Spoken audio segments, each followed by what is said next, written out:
I'm just concerned for the Labour MPs who were females, given misogyny over the internet. And my constituency MP is Yvette Cooper, who's had problems, and I'm not a million miles away from Jo Cox's constituency. Do you feel safe? I worry about you. Oh, Bab, thanks. Sometimes I don't feel safe.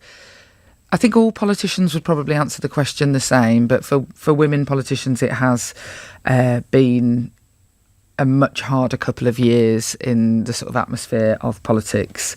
Sometimes I don't feel safe because other things are getting to me, because I'm tired, because I'm run out, because I haven't touched base back enough with my family.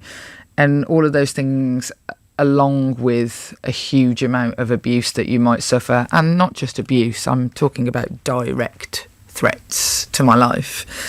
And sometimes you pause for thought, but that is very occasional.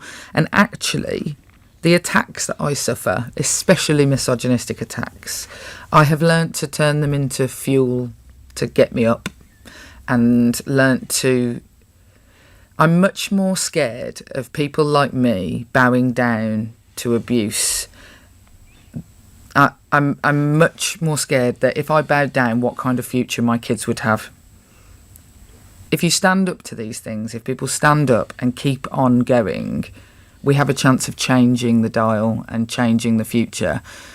And that's what I have to focus on. But yeah, I feel scared sometimes. What's brought you lowest?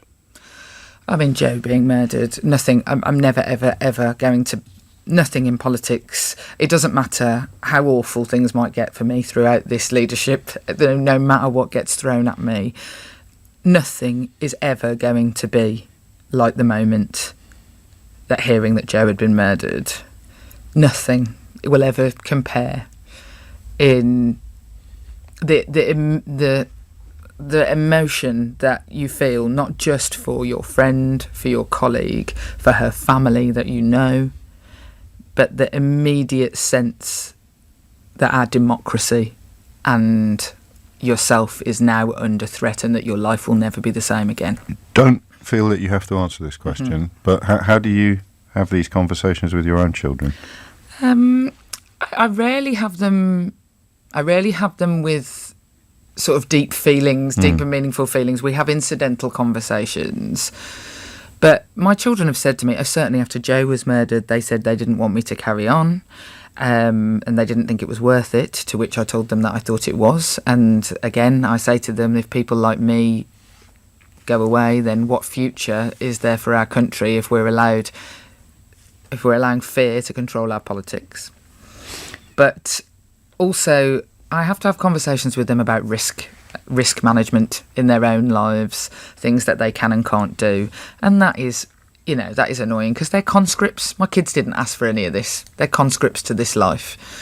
But do you know what? We will never, ever, we will not change it by being frightened and cowed by it. We have to keep on standing up against it, and we have to keep on showing that women can be brilliant leaders, that women can be flawed as well. I think that male politicians are allowed to be flawed in a way that women politicians have to be perfect in every regard.